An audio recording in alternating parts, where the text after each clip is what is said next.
Hello नमस्कार दोस्तों, आप सभी को स्वागत है आपके अपने यूट्यूब चैनल एना क्लासेज में। दोस्तों मैं नीतीश कुमार। दोस्तों आप सभी को क्लास 12 के बच्चों का एक और फिर से स्वागत है आपके अपने यूट्यूब चैनल एना क्लासेज में। दोस्तों हमसे यहाँ पे क्लास 12 के बायोलॉजी का सीरीज लेकर आए हैं जिसका नाम है रामवन सीरीज। ठीक है, यह पूरी तैयारी क्लास 12 के बच्चों के लिए हो रहा है जो एग्जाम 2024 में देने वाले जितने भी बच्चे हैं, जितने भी बच्चे बायो से पढ़ रहे हैं दोस्तों। ठीक है, हम प्रत्येक चैप्टर का ऑब्जेक्टिव सवाल हम आपको देने का प्रयास कर रहे हैं। उम्मीद होगा कि वीडियो को देख भी पा रहे होंगे और इसको याद करने की कोशिश करें और जो इंपॉर्टेंट लगे दोस्तों इस पर फोकस ज़्यादा करें।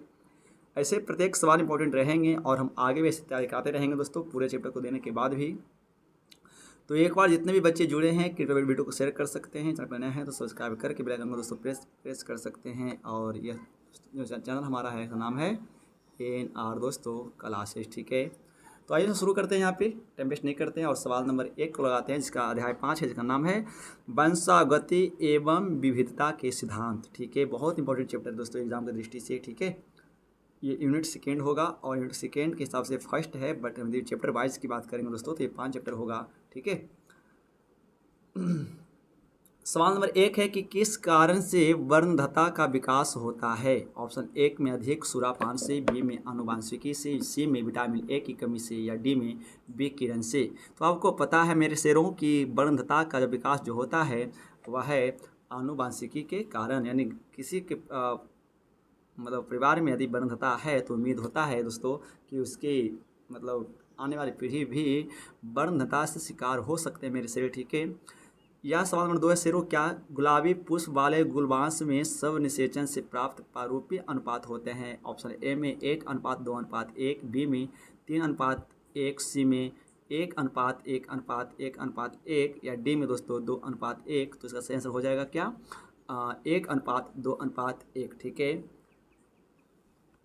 यदि हम सवाल नंबर 3 की बात करें, सवाल नंबर 3 की दोस्तों बात करेंगे तो क्या होगा कि संतान को पिता से कितने जीन्स प्राप्त होते हैं। ऑप्शन ए में 25%, बी में 50%, सी में 75%, या डी में 25 से लेकर के 50%। तो आपको पता है मेरे सेठ की संतानों को जो पिता से जो जीन्स प्राप्त होते हैं वो होता है 50% जीन्स उसमें पिता के रहेंगे और 50% जीन्स उनके दोस्तों माता के रहेंगे। ठीक है, हम सवाल नंबर 4 की बात करेंगे दोस्तों। सवाल नंबर 4 की बात करेंगे यहाँ पे हम सवाल नंबर 4 की बात करेंगे। सवाल आगे और बढ़ते हैं। सवाल 4 क्या कहता है कि प्रथम सांतनीय पीढ़ी की संतान को दोनों जनकों में से किसी एक के साथ किया गया संकरण है। ऑप्शन ए में जात संकरण, बी में पूर्वज संकरण, या सी में द्विगुण संस्करण, या डी में एक गुण संस्करण। तो क्या हो जाएगा जो प्रथम संतानीय पीढ़ी की जो संतान को दोनों जनकों में से किसी एक का साथ जो किया गया संकरण होगा वो दोस्तों है क्या पूर्वज का संकरण। ऑप्शन बी सही हो जाएंगे। यदि हम सवाल नंबर 5 की ओर बात करें मेरे शेर, ठीक है, जितने भी मेरे चैनल के शेर हैं और पूरे 12 के शेर हैं नाम वो एक बार सब जुड़िए। तो सवाल 5 में आते हैं। सवाल 5 में कहता है मेरे दोस्तों, ठीक है,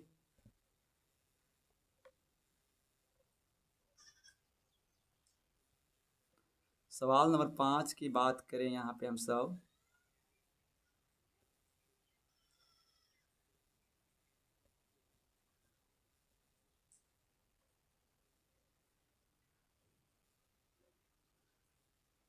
सवाल 5 की बात करेंगे ना, अर्धसूत्री विभाजन में किसमें नहीं हो पाता है। ठीक है, अर्धसूत्री विभाजन किसमें नहीं हो पाता है। ऑप्शन ए में पादप कोशिका में, बी में जंतु कोशिका में, सी में ए व बी दोनों में, या डी में जीवाणु में। तो अर्धसूत्री विभाजन किसमें नहीं हो पाता है तो हो पाता है किसमें, डी में जीवाणु में दोस्तों जो होता है अर्धसूत्री विभाजन नहीं हो पाता है। ठीक है, नहीं हो पाता है यहाँ पे।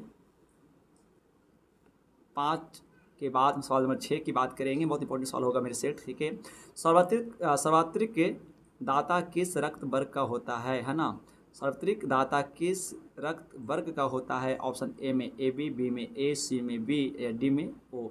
तो किस में होता है O में, है ना। सार्वत्रिक का मतलब होता है सर्वदाता जो सबको दे सकता है, वो होगा O ग्रुप का आदमी दोस्तों। सवाल 7 की बात करेंगे मेरे से, ठीक है, तो मेंडल के एक गुण संकरण में कौन सी पीढ़ी हमेशा विश्व युग्मजी होती है। ऑप्शन ए में प्रथम संतानीय पीढ़ी में, बी में द्वितीय संतानीय पीढ़ी में, सी में तृतीय संतानीय पीढ़ी में, या डी में जनक पीढ़ी में। तो किस में होता है मेरे शेर, आप यदि जानते हैं तो कमेंट करिए। ठीक है, किस में होता है प्रथम संतानीय पीढ़ी में 7 का सी 7 का दोस्तों यहाँ पे ए सही हो जाएगा। यदि हम 8 की बात करें, सवाल नंबर दोस्तों 8 की बात करेंगे तो सवाल नंबर 8 क्या है दोस्त, ठीक है, सवाल 8 क्या है कि टर्नर्स सिंड्रोम के लिए निम्नलिखित में से कौन सा संकेत सही है। ऑप्शन ए में ए एक्स ओ, बी में ए एक्स वाई वाई, सी में ए एक्स एक्स वाई, या डी में ए एक्स एक्स एक्स। तो आपको बताना है कि टर्नर्स सिंड्रोम के लिए कौन सा संकेत सही होगा। तो दोस्तों हो जाएगा सही हमारा 8 का ए, ऑप्शन ए सही हो जाएगा, 8 की ए सही होगा, ठीक है। जब 9 की बात करेंगे, सवाल नंबर 9 की बात करेंगे दोस्तों यहाँ पे, तो द्वितीय संतानीय पीढ़ी में 3:1 का अनुपात किस प्रकार के संकरण में पाया जाता है। तो ऑप्शन ए में एक गुण संकरण में, बी में द्विगुण संकरण में, सी में जात संकरण में, या डी बैक क्रॉस में। तो आपको बताना है कि द्वितीय संतानीय पीढ़ी में जो 3:1 का अनुपात जो है वो किस में पाया जाता है, वो पाया जाता है दोस्तों हमारा एक गुण संस्कार में। ऑप्शन 9 का ए सही हो जाएगा। सवाल नंबर यदि हम 10 की बात करेंगे तो यदि एक विषम युग्मजी लंबे पौधे को एक समयुग्मजी बौने पौधे के साथ क्रॉस कराया जाए तो बौने पौधा का प्रतिशत होता है। ऑप्शन ए में बताना शेर मेरे 50%, बी में 25%, सी 75%, या डी में 100%, ठीक है। तो क्या होता है 50%। ऑप्शन दोस्तों यहाँ पे जो है ए सही हो जाएगा, ठीक है। ऑप्शन क्या सही हो जाएगा, ऑप्शन दोस्तों ए सही हो जाएगा यहाँ पे। ऑप्शन 10 की बात करेंगे ना तो ऑप्शन दोस्तों 10 का ए सही हो जाएगा, ऑप्शन 10 का ए सही हो जाएगा, ठीक है। चलिए सॉरी 10 का बात की हम यहाँ पे, तो हो गया क्या 10 का दोस्तों ए सही होगा। यदि हम सवाल नंबर 11 की बात करें मेरे दोस्तों, आप सब जुड़िए एक बार, जितने बच्चे जुड़ चुके हैं ना। अच्छा यदि लग रहा होगा तो कम से कम बस एक काम कर दीजिए, अपने 5 मित्रों से दोस्तों शेयर कीजिए, ताकि हम भी आपके लिए ऐसे ही काम करते रहें यहाँ पे। बस आपसे कुछ ही चाहते हैं, लाइक करें, शेयर कीजिए, और अच्छा लगे तो कमेंट कीजिए, और चैनल पर नए हैं तो एक बार जुड़ करके आप चैनल को प्रेस कर सकते हैं दोस्तों, और हमें थोड़ा सा सपोर्ट कर सकते हैं, ठीक है। सवाल 11 क्या है कि आनुवांशिकी का जनक किसे कहा जाता है। बहुत मोटा सवाल देखा गया है ये कि आनुवांशिकी का जनक किसे कहते हैं। ऑप्शन ए में ह्यूगो डी बेरिज को, कार्ल कोरेंस को, या ग्रेगर जॉन मेंडल को, या शेरमुख को। तो आपको बताइए, इसका आंसर खुद देना है कि आनुवांशिकी का जनक दोस्तों किसे कहा जाता है। तो यहाँ पे ग्रेगर जॉन मेंडल को कहा जाता है। किसको कहा जाता है, यहाँ पे जो है सवाल 11 का जो सही आंसर हो जाएगा वो हो जाएगा क्या, ग्रेगर जॉन मेंडल को कहा जाता है। यदि हम सवाल नंबर 12 की बात करेंगे, सवाल नंबर 12 की बात करें यहाँ पे दोस्तों, वंशागति इकाई है, वंशागति इकाई है। ऑप्शन ए में गुणसूत्र, बी में जीन, सी में जीनोटाइप, या डी में फिनोटाइप। तो आपको पता है वंशागति इकाई किसे कहा जाता है। तो जो वंशागति इकाई है ना वो क्या है हमारा, जीन होना चाहिए। ऑप्शन 12 का दोस्तों बी सही होगा, आपको पता है। सवाल नंबर 13 जो है डाउन सिंड्रोम, जिसे हम सब मंगोली जड़ता भी कहते हैं, डाउन सिंड्रोम किसके कारण होता है। ऑप्शन ए में 21वें गुणसूत्र के ट्राइसोमी के कारण, बी में 23वें गुणसूत्र के मोनोसोमी के कारण, सी में 21वें गुणसूत्र के मोनोसोमी के कारण, या डी में 18वें गुणसूत्र की ट्राइसोमी के कारण। तो जो डाउन सिंड्रोम जो नामक डिजीज है दोस्तों वो होता है वो क्या होता है, वो होता है 21वें गुणसूत्र के ट्राइसोमी के कारण। ऑप्शन दोस्तों 13 का ए सही हो जाएगा। यदि सवाल नंबर 14 की बात करेंगे, व्यक्ति जिसका जीनोटाइप क्या है, IAIB है ना, AB रक्त समूह प्रदर्शित करता है, यह किसके कारण होता है। ऑप्शन ए में पिलोट्रॉपी, बी में सप्रभाविता, सी में पृथक्करण, या डी में अपूर्ण प्रभाविता। तो दोस्तों जो व्यक्ति का जो जीनोटाइप है और जिसका रक्त समूह AB है ना वो होता है सह प्रभाविता के द्वारा। 14 का दोस्तों बी सही हो जाएगा। यदि हम यहाँ पे शेयर मेरे जितने भी शेयर हैं, एक बार यदि मज़ा लग रहा होगा ना तो सबसे शेयर कर सकते हैं दोस्तों, ठीक है। यदि आपको मज़ा आ रहा होगा यहाँ पे तो शेयर कर सकते हैं सवाल वीडियो को, चैनल को लाइक कर सकते हैं, कमेंट कर सकते हैं दोस्तों। सवाल 15 के आगे बढ़िए। सवाल 15 क्या कहता है मेरे दोस्त, सवाल 15 है कि कौन सा परिभाषिक शब्द का उपयोग आनुवांशिकी लक्षणों के तुलनात्मक रूपों से या इन रूपों के कारकों के लिए किया जाता है। बताना है कौन से परिभाषिक शब्द का उपयोग आनुवंशिक लक्षणों के तुलनात्मक रूपों या इन रूपों के कारकों के लिए किया जाता है? ऑप्शन ए में ध्येय रूप या फेनोटाइप, बी में समयुग्मजी या होमोजाइगस, सी में विषम युग्मजी या हेटेरोजाइगस, या डी में एलीलस, है ना। तो जो कौन सा जो परिभाषिक शब्द है वो होता है यहाँ पे क्या एलीलस के द्वारा 15 तो दोस्तों डी सही हो जाएगा। यदि हम सवाल नंबर 16 की बात करें, सवाल नंबर 16 की दोस्तों बात करेंगे, यदि हम सवाल 16 की बात करें, सवाल 16 है, सवाल 16 है कि आर बड़े कैपिटल आर का आर से संकलन किया जाए, है ना। तो सारे संतति पौधे में गुलाबी रंग के फूल खिले हैं, इससे सिद्ध हुआ कि आर जीन होती है। ऑप्शन ए में सुप्त, बी में संकर, सी में अपूर्ण प्रबल, डी में उत्परिवर्तन। तो क्या सिद्ध होता है इससे तो सिद्ध होता है क्या, अपूर्ण प्रबल हुआ है। ऑप्शन यहाँ पे 16 का सी सही हो जाएगा। यदि सवाल नंबर 17 की बात करें तो एक लंबे तने वाले विषम युग्मजी, एक लंबे तने वाले विषम युग्मजी पौधे और एक बौने तने वाले सम युग्मजी पौधे के बीच परागण हो तो बौने तने वाले संतति पौधों की प्रतिशत संख्या क्या होगी? ऑप्शन ए में 25%, बी में 100%, सी में 75% या डी में 50%। तो क्या होगा, हो जाएगा 50%। ठीक है, आपको पता है कि 50% जो दोस्तों गुण होंगे वो सम युग्मजी का होगा और 50% गुण क्या होंगे, विषम युग्मजी के होंगे दोस्तों। यदि हम आगे की ओर बात करें तो थोड़ा पानी पी लेते हैं, तब तक आप शेयर चैनल को कर सकते हैं, सब्सक्राइब कर सकते हैं दोस्तों यहाँ वीडियो को। ठीक है, तो पानी पी लेते हैं और अच्छा लगे ना तो जरूर शेयर कर सकते हैं।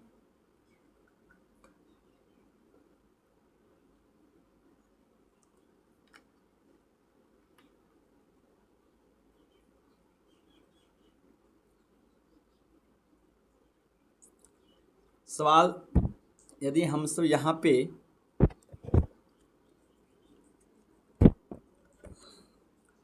यदि हम यहाँ पे सवाल नंबर 18 की बात करेंगे तो परिभाषिक शब्द के रूप में जीन शब्द का प्रथम उपयोग करने वाले वैज्ञानिक हैं। ऑप्शन ए में मेडर, बी में जॉनसन, सी में क्यूबियर या डी में हुक। तो कौन होंगे दोस्तों यहाँ पे? तो परिभाषिक शब्द से जो जीन शब्द का जो पहला प्रथम बार जो जीन शब्द प्रयोग किए हैं ना, वो कौन है? तो यहाँ पे कौन हो जाएंगे, जॉनसन। 18 का दोस्तों भी सही हो जाएगा। यदि हम 19 की बात करें, मेरे शेर 19 की बात करेंगे सवाल को, जीव विज्ञान की वह शाखा जिसमें वंशानुक्रम से संबंधित जीवों की समानताओं व एवं असमानताओं का अध्ययन होता है उसे कहते हैं उद विकास, बी में आनुवांशिकी, सी में जीवाश्म विज्ञान और डी में पारिस्थितिकी। तो क्या होता है दोस्तों? तो जीव विज्ञान की वह शाखा जिसमें वंशानुक्रम से संबंधित जीवों की समानताओं एवं असमानताओं का अध्ययन होता है ना, उसे क्या कहते हैं हम सब दोस्तों? उसे क्या कहते हैं? आनुवांशिकी कहते हैं। ऑप्शन 19 का बी सही हो जाएगा। यदि हम सवाल नंबर 20 की बात करेंगे, युग्मनज जो जाइगोट है ना, में गुणसूत्रों की कुल संख्या होती है 2x, बी में x, सी में 4x या डी में दोस्तों 3x। तो जाइगोट में जो गुणसूत्री की कुल जो संख्या होती है वो होता है क्या, 2x के रूप में होता है। ऑप्शन ए सही हो जाएगा। यदि हम सवाल 21 की बात करेंगे तो मानव में गुणसूत्रों की कुल संख्या होती है। ऑप्शन ए में 48, बी में 46, सी में 50 या डी में 58। तो दोस्तों आपको पता है, बहुत बार पढ़ चुके हैं सवाल आप, कि मानव में जो गुणसूत्रों की जो कुल संख्या होती है वो कितना होता है, 46 होता है दोस्तों। 21 का बी सही हो जाएगा। यदि हम सवाल 23 की बात करें, सवाल 22 की दोस्तों बात करेंगे यहाँ पे, ठीक है। सवाल 22 की बात करेंगे तो इनमें से कौन सा जीनोटाइप विषम युग्मजी है? ऑप्शन ए में कैपिटल डबल आर, बी में कैपिटल आर स्मॉल आर, सी में डबल स्मॉल आर या डी में इनमें से कोई नहीं। तो आपको बताना दोस्तों क्या कि जीनोटाइप का जो है वो कौन होगा इसमें?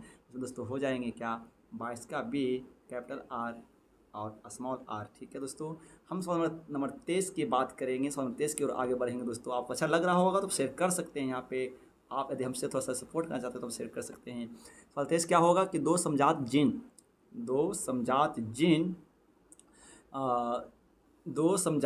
जीन किस जीनोटाइप में बिल्कुल समान नहीं होते हैं? ऑप्शन ए में होमोजाइगस, बी में हेटेरोजाइगस, सी में हेमीजाइगस या डी में इनमें से कोई नहीं।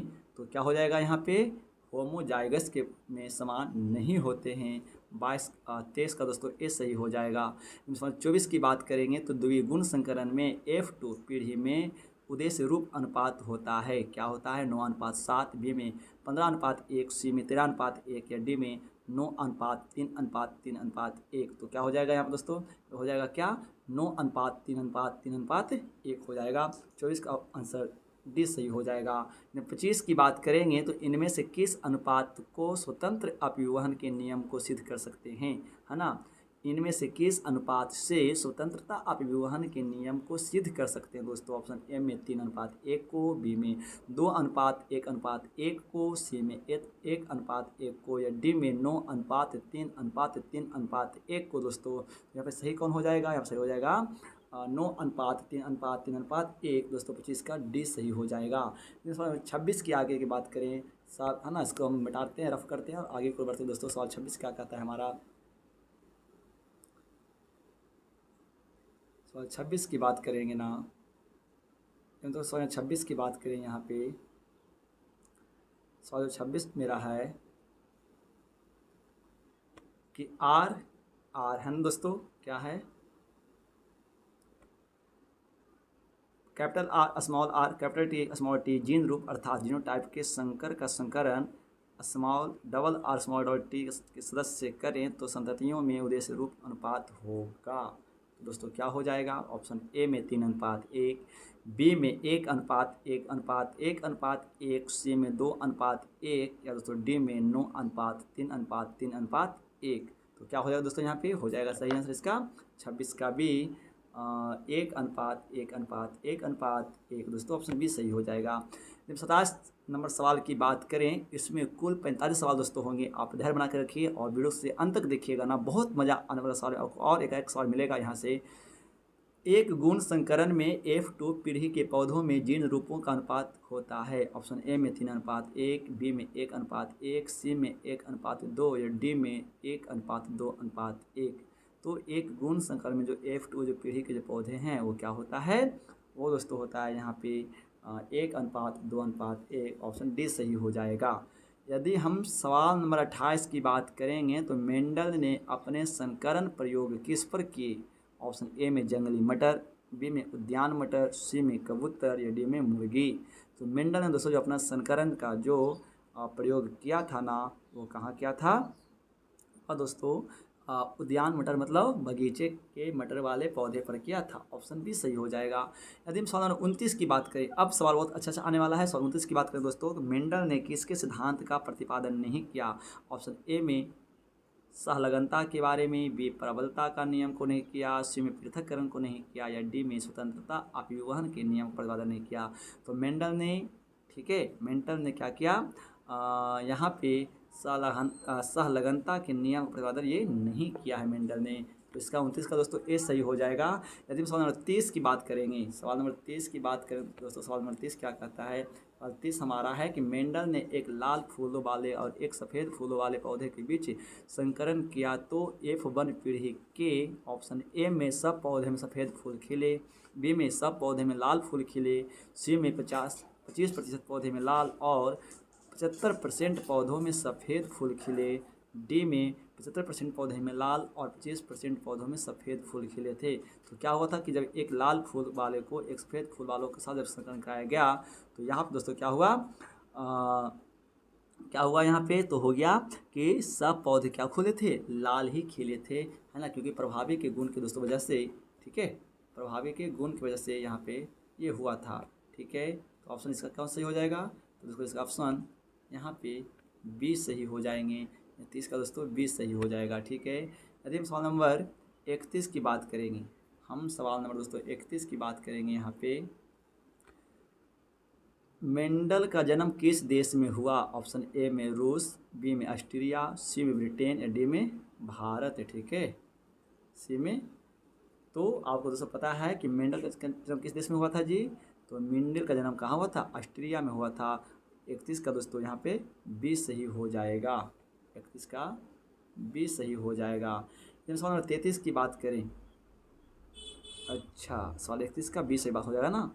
यदि हम सवाल नंबर दोस्तों 32 की बात करेंगे, जेनेटिक शब्द का सर्वप्रथम उपयोग किस वैज्ञानिक ने किया? ए में बेटसन ने, बी में जॉनसन ने, सी में मेडल ने या डी में ग्रिफिथ ने।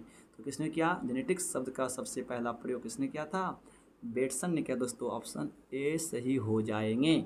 ठीक है, अब हम यहाँ पे सवाल नंबर 33 की ओर बात करेंगे। अब हम यहाँ पे सवाल नंबर 33 की बात दोस्तों करेंगे। सवाल 33 क्या कहता है हमारा,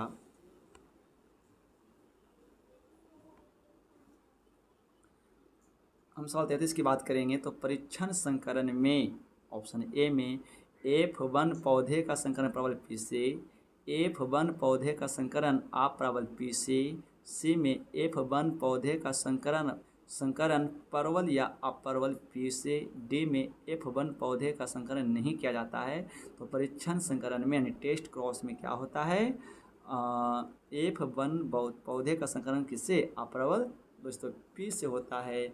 ऑप्शन 33 का भी सही हो जाएगा। यदि हम सवाल में 34 की बात करें तो इनमें से कौन सा लक्षण लिंग सहलंग है।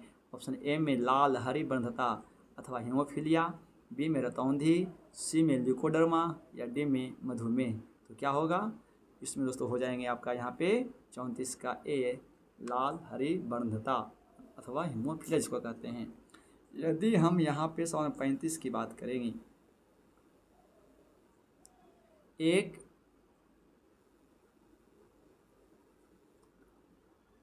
एक बंधन नारी समान पुरुष से विवाह करती है तो उनके बच्चे होंगे। ऑप्शन ए में बंध पुत्र एवं वाहक पुत्रियां, बी में बाणध पुत्र एवं पुत्रियां, सी में बाणध पुत्रियां व समान पुत्र या डी में समान पुत्र व पुत्रियां। तो दोस्तों इसका आंसर क्या हो जाएगा, है ना, बर्णांध पुत्र एवं वाहक पुत्रियां हो जाएगा। 35 का दोस्तों ए सही हो जाएगा।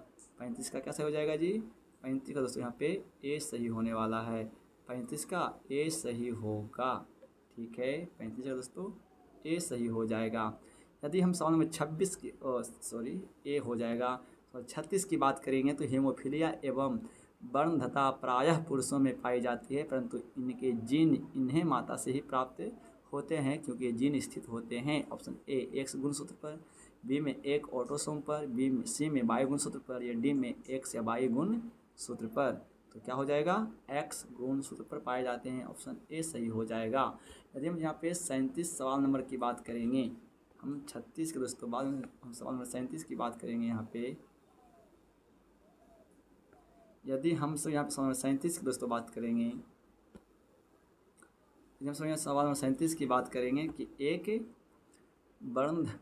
वर्णांध पिता और एक समान माता के पुत्र का विवाह एक समान पिता और वाहक माता की पुत्री से होता है तो इनके बच्चे कैसे हो सकते हैं। ऑप्शन ए में सब वर्णांध पुत्र होगा, कुछ वर्णांध पुत्र और कुछ समान पुत्रियां होगी, सी में सब वर्णांध पुत्र व पुत्रियां होगी, डी में सब समान या कुछ समान और कुछ वर्णांध होंगे।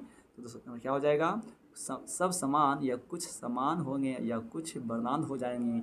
37 का दोस्तों यहाँ पे डी सही होने वाला है। यदि हम सवाल नंबर 38 की बात करेंगे, हीमोफीलिया में ऑप्शन ए से हीमोलिसिस से होता है, बी में लाल रुधिर का थक्का सिद्ध नहीं जमता, रुधिर का थक्का जमता ही नहीं, या डी में लाल रुधिराणु परस्पर चिपक जाते हैं। तो क्या होता है हीमोफीलिया में,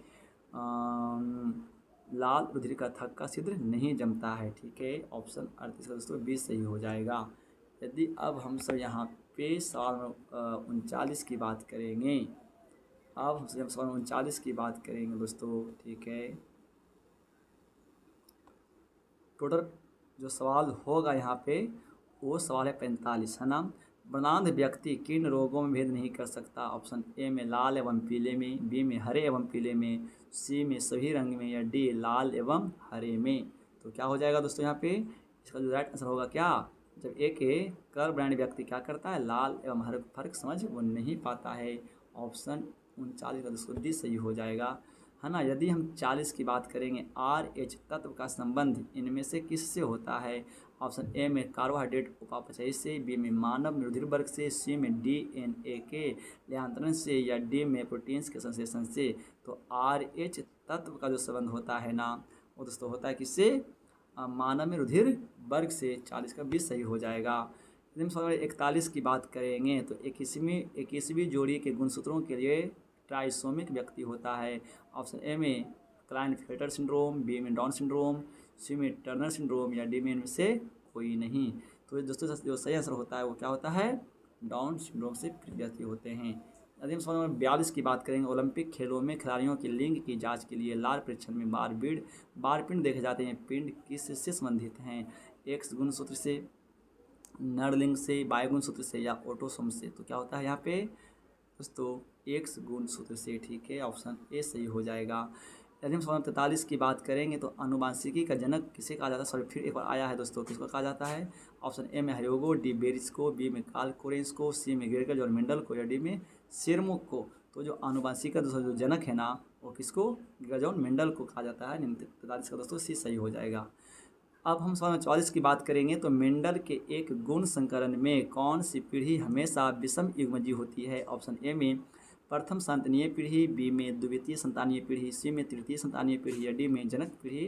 तो दोस्तों जो मेंडल का जो एक गुण संकरण में जो हमेशा जो पीढ़ी विषम युग्मजीय होते हैं वो होता है दोस्तों क्या? प्रथम संतानीय पीढ़ी में। 44 का ए सही हो जाएगा।